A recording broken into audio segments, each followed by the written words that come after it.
Live from the Caterpillar Global Communications Center at Bradley University, this is BUTV News. Good evening and welcome to BUTV News. I'm Maxwell McGirt. And I'm Tirza Sprigella. Let's take a look at the news. This past Thursday, a tribute to Black art took place in the Garrett Center as a part of the Black History Month showcase. The event was held in the Garrett Center to showcase both important and unknown figures in the Black community. The talents of Bradley students paid tribute to past and present African American artists who have made an impact on the culture of the United States and beyond. Drinks and snacks were also provided to students who attended the event. Some students gave their tribute to past African American artists through impassioned speeches and poems, while others sang songs that were influenced by African culture in styles such as R&B, reggae, rap, and soul. The night ended with students knowing a little more than they did before about Black History Month and the people who helped contribute to it. For more information, please contact Performance Plug. High school musicians and professionals came together during the Bradley Jazz Festival held yesterday in the Michael Student Center Ballroom. Students from Central Illinois high schools as far as Champaign performed concerts throughout the day, but the festival also featured a performance from the Bradley University Jazz Ensemble sporting custom festival t-shirts. Saxophonist Dave Pietro headlined this year's festival and treated everyone to a music clinic in the morning and performed with the Bradley Jazz Ensemble in the evening. Pietro has performed with musicians like David Bowie, Ray Charles, and Chaka Khan. Associate Professor of Photography Margaret Lejeune may not be someone you're familiar with on campus, but the amazing story of her 14th-month sabbatical at sea on her sailboat named Bear is a story worth sharing. To give more insight, here's BUTV's Keegan Burkhart. On Thursday, February 20th, Bradley University's Department of Art and Design held their second Visual Voices lecture of the year. Inviting their very own to the stage, Associate Professor and Photographer Margaret Lejeune, where she was able to share her 14th-month adventure and her sabbatical exhibition, Hold Fast. My name is Margaret Lejeune, and I just went on a 14-month sabbatical in which I sailed my boat from the Chesapeake up to Maine and then down to the Caribbean and back to Florida. On May 18, 2018, Lejeune and her husband embarked to sail off on the adventure they've been waiting for their whole lives.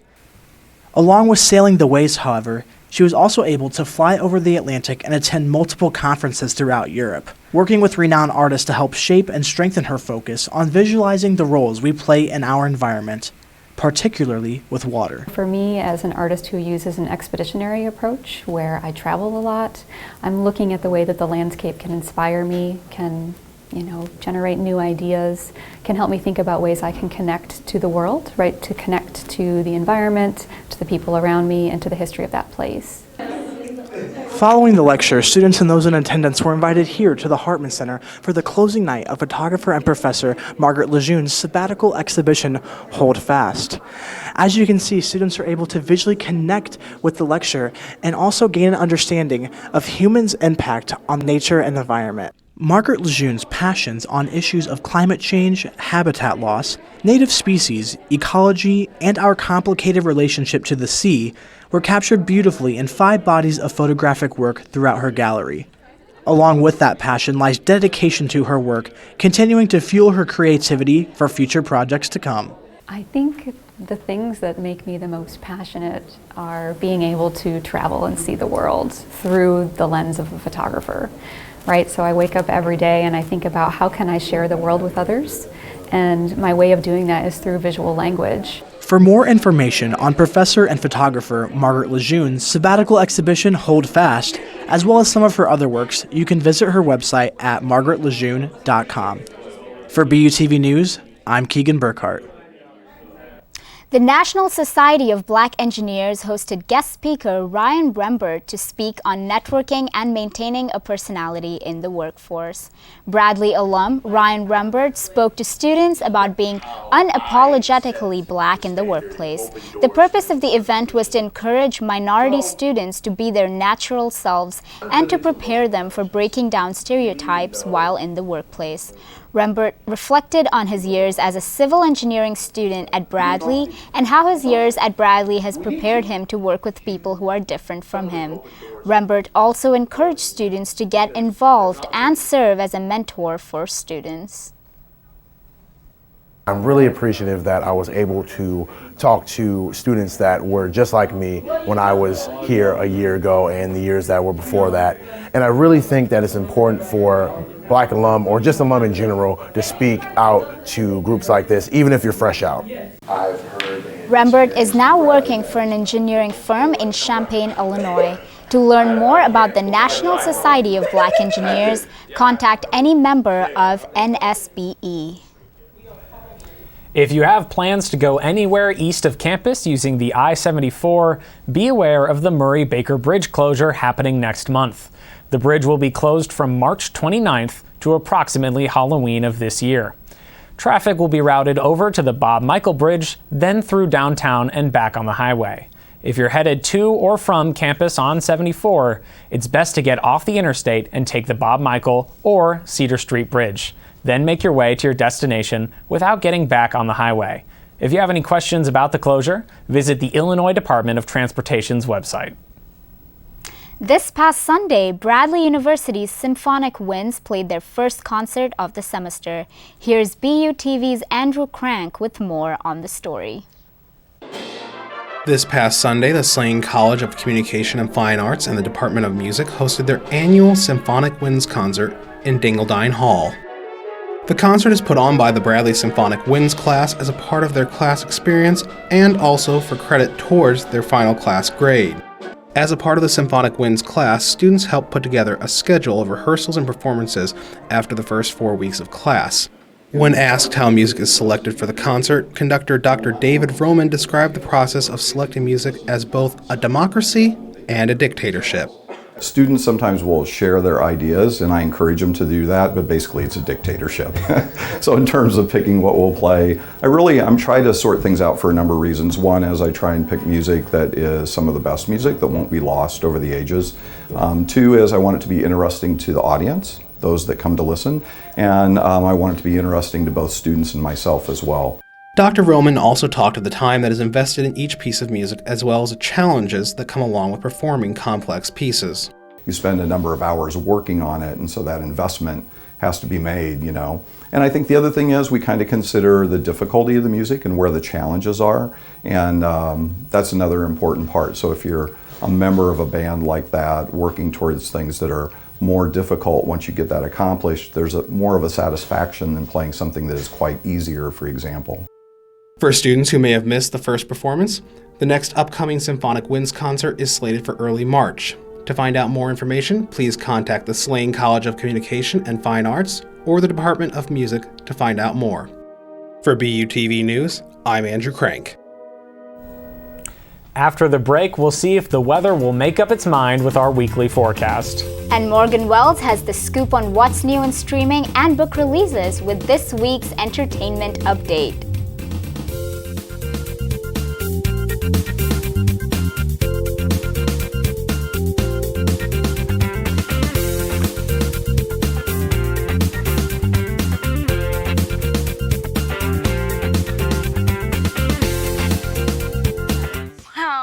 Living paycheck to paycheck right now. I don't even know how I'm doing it. Well, have you tried saving a little?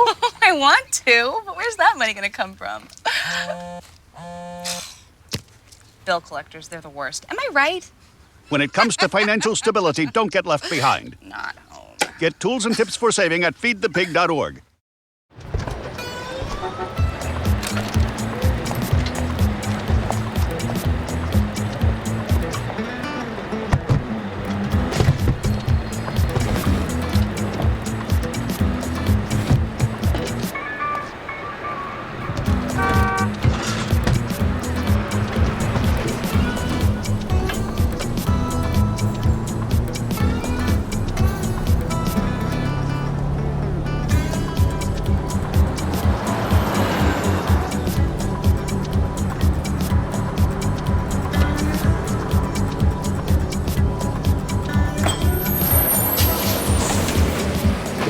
It's a short ride from your neighborhood to your naturehood. find fun activities to do, like boating and biking, or camping and hiking, plus much more. To find a neighborhood park or green space near you, visit discovertheforest.org.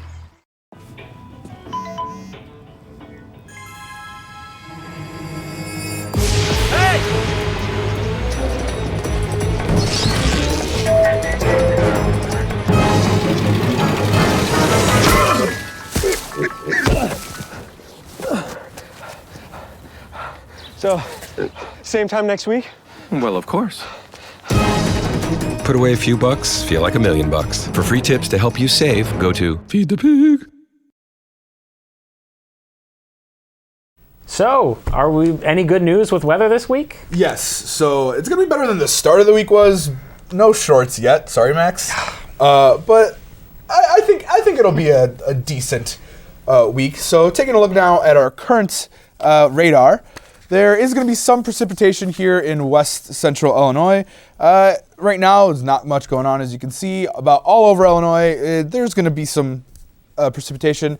You should expect to see some snow flurries in about an hour or so, maybe starting around 8, but those shouldn't last too long, and it shouldn't be any more significant accumulation than what we already have on the ground.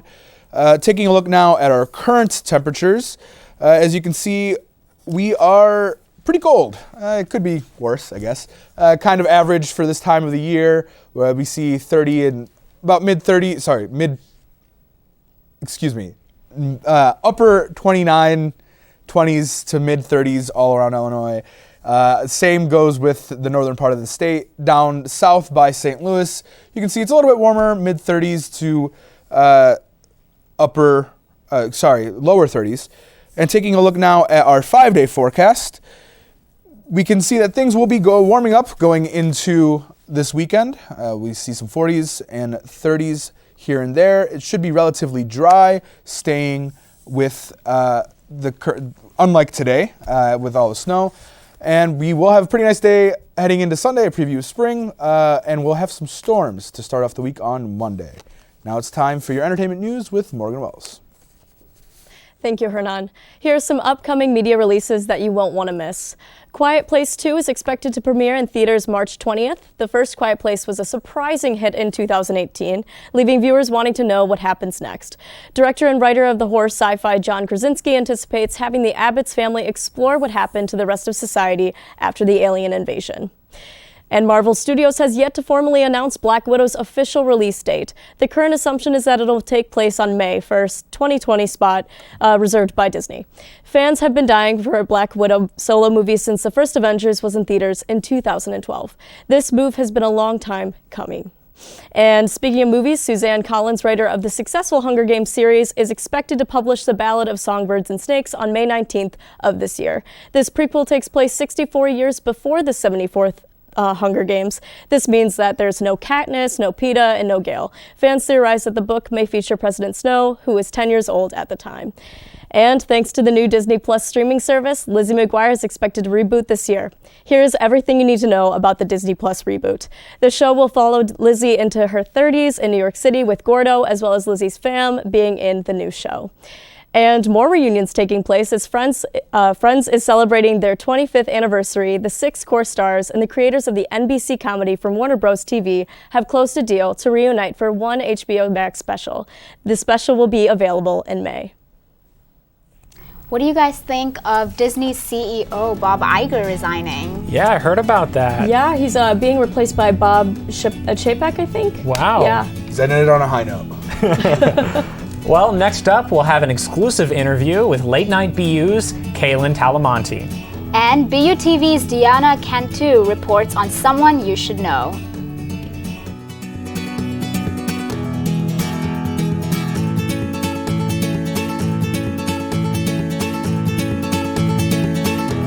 Hey, it's Ava, and this is Tess from Vivo's Do It Yourselfie, where we recreate the hottest looks from today's biggest music videos. After cleaning out our closet, we have a lot of clothes we don't wear anymore. Like this old t-shirt. It's not garbage, it's actually a brand new rug. And to make it, all you need to do is cut, tie, and glue. Cut the t-shirt into strips. Tie the strips into knots. And glue the knots to the bath mat. I love it. Give your garbage another life. And recycle. There's one thing you can never have sex without. It's not something you buy. Or something you take. In fact, there's only one way to get it. It has to be given to you, freely. It's consent. Because sex without it isn't sex. It's rape. Consent. If you don't get it, you don't get it. It's on us to stop sexual assault. Learn how and take the pledge at itsonus.org. Checking your fantasy league? Nah, just my 401k statement. Nice. Where'd you find the money for that? I just been saving a little every month. I can't seem to save anything. Well, what about all this? What about the money you're spending? What money? It's gone before I can get my hands on it. I got a pizza for a Todd. Hey, can somebody spot me? When it comes to financial stability, don't get left behind. It's 547. Get tools and tips for saving at feedthepig.org. This Friday's Late Night BU theme is Late Night in the Jungle. With us tonight, we have Late Night BU's Kaylin Talamonte to tell us what fun activities to expect and why this Late Night BU is a special one. Hello. Hi. Hi. Yeah. So tell us, what is Late Night BU all about? So Late Night BU is supposed to be this safe, welcoming late night activity event that happens about every month. Yeah, we usually have free food, free giveaways, lots of crafts. And this month, actually, we're going to be partnering with Adventure Club, who will be throwing a safari, somewhat of a safari down in the basement, and we're going to have some live animals. Wow, Yeah. live animals. That's phenomenal. So the theme this year is Into the Jungle. What kind of things other than live animals can we expect to see? So we're going to have Stuff a Critter, which is really popular with all the sibling weekend activities. It's where you go and you make your own stuffed animal. Like Build-A-Bear? Yeah. Yeah. So, yeah, we'll have that, and then the safari. Hopefully there's going to be a snake. There's going to be Avantis. And yeah, we'll have more inflatables this time around, and as always, we'll have midnight pizza too. That's phenomenal. So you mentioned Sibling Weekend is coming up. Is there anything more sibling-oriented, other, of course, than the Build-A-Bear going on this weekend or for Late Night BU? Well, I know that there's supposed to be a mind reader. Oh. Yeah. Beyond that, I'm not sure. That's phenomenal. So what's the usual turnout for Late Night BU? Should I be expecting to run into a crazy crowd? It depends on the weekend for sure. But usually with Siblings Weekend, we can probably expect around 200 to 300 people come through the doors. Yeah. That's phenomenal. So finally, tell us. Yes. When and where is this Late Night BU so I can make sure I get there? All right. It'll be at Markin Center from 9 p.m. to 1 a.m. You better get there. That's phenomenal.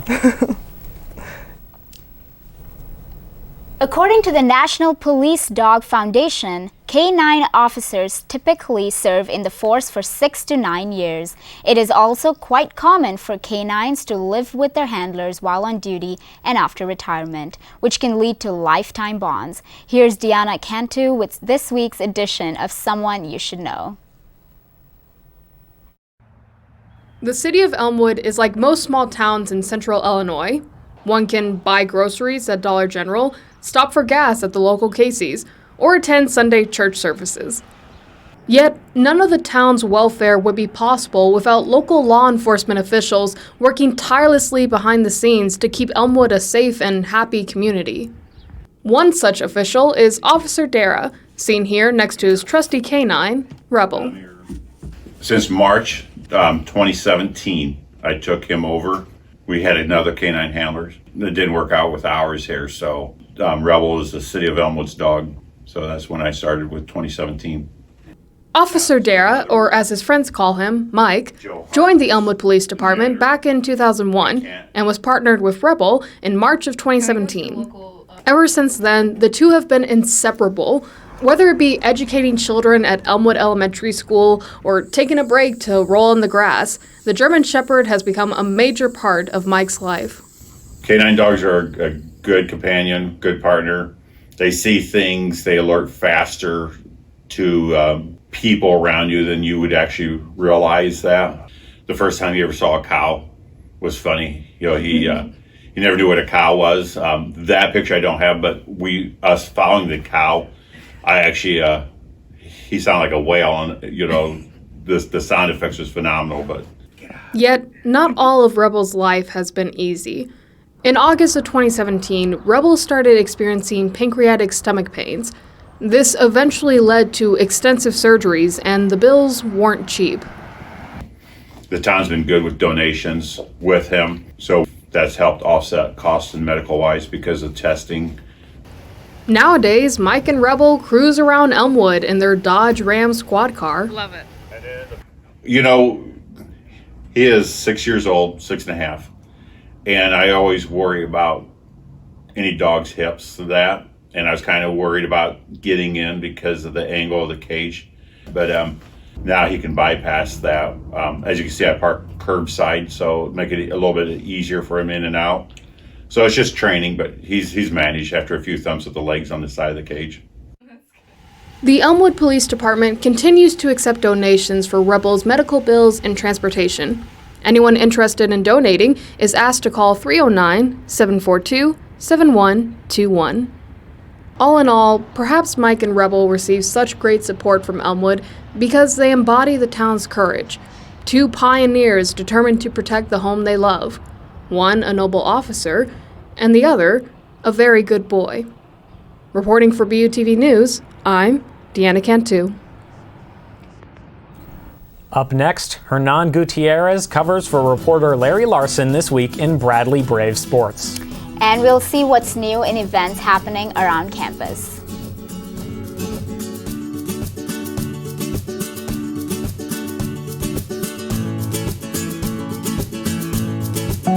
They told me a bottle couldn't dream.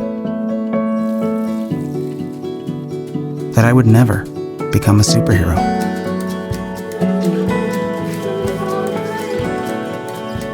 But I learned how to fly. Just to come back in a new disguise and be the hero that I've always wanted to be.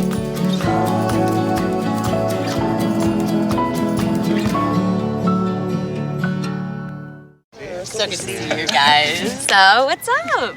Oh, we finally bought a place. Holy cow! You seriously have enough saved to do that? We've been putting a little aside each month. Jeez, at the end of the month, we have nothing left to save. Yeah, I have no idea where it goes. Well, you're spending a lot on... Is it good? Oh, God.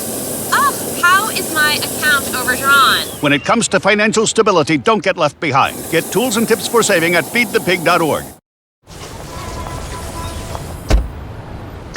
Na na na na na, I love you so. I love you, I love you. La la la la, la la la la la la la. We're here. Yay! It's a short drive from your neighborhood to your naturehood. To find a neighborhood park or green space near you, visit discovertheforest.org. Hernan, you're back. Yeah, I said, you know, Larry was a little busy tonight, so, you know, I said, put me in, coach. I got this. Well, we're happy to have you. Thanks. So, moving over to sports, here's a quick wrap-up of some of the Bradley Braves sports this past week. The Bradley women's basketball team went up against the Drake University Bulldogs and the Northern Iowa Panthers. They lost both games 72-85 and 57-64. They'll be playing Southern Illinois tomorrow at 7 in the Renaissance Coliseum, so be sure to check them out. The Bradley Braves men's basketball team visited Valparaiso this past weekend and were also met with disappointing results, losing the game to 78-90. Tonight, their opponents are fellow I-74 rivals, ISU Redbirds. The game started at 6 in Bloomington. The Bradley baseball team also came up short this weekend, dropping 3 of the 4 games they played since last Thursday. Their next game this Friday at Tennessee.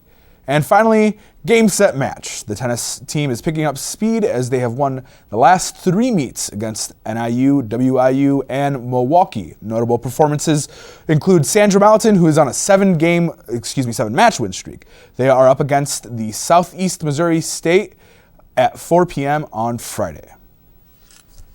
Hernan, you finally got the airtime you so desperately want. Yes, good to fit in my 15 minutes right there. I actually don't miss Larry that much. Yeah, that was. After this, we'll have a cover of Billie Eilish's I Don't Want to Be You Anymore by Ellie Hawkins. And events around campus. Stay tuned.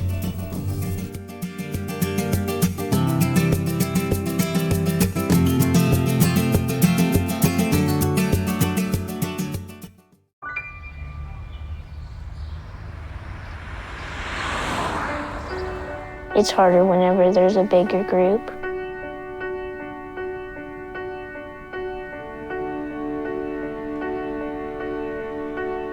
Pretty much a good day for me would be people leaving their hands off of me. I'm always called names. Everywhere that I go, there's always someone calling me names, calling me gay. I've been choked, thrown up against a wall, punched. Nobody's ever tried to help me.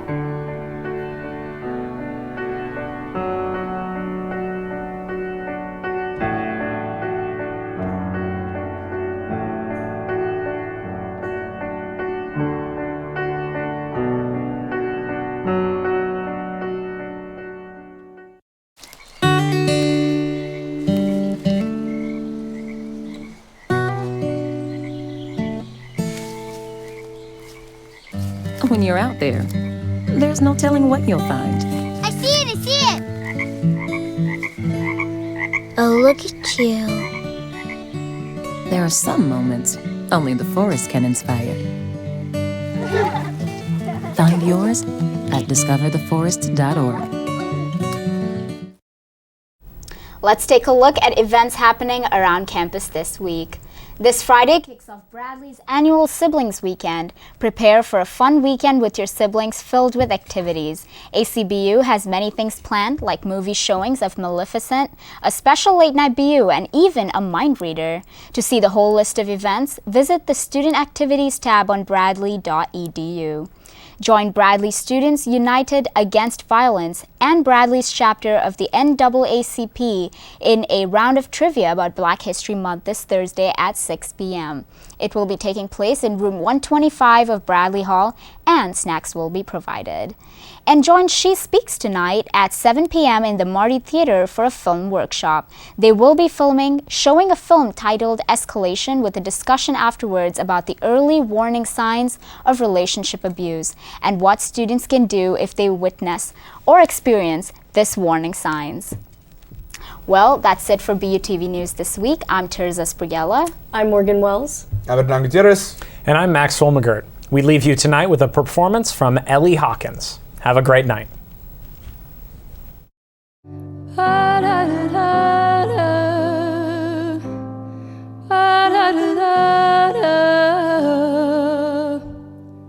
Don't be that way, fall apart twice a day. I just wish you could feel what you say. Show, never tell, but I know you too well.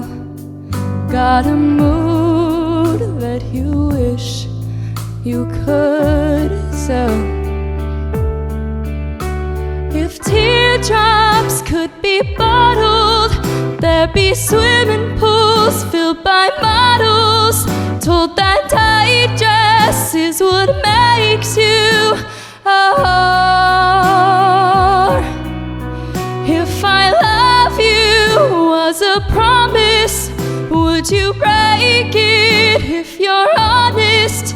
Tell the mirror what you know she's heard before.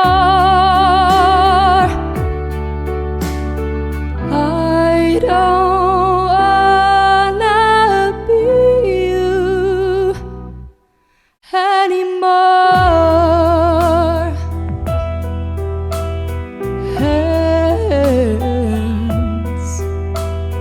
Hands getting cold, losing feeling, getting old. Was I made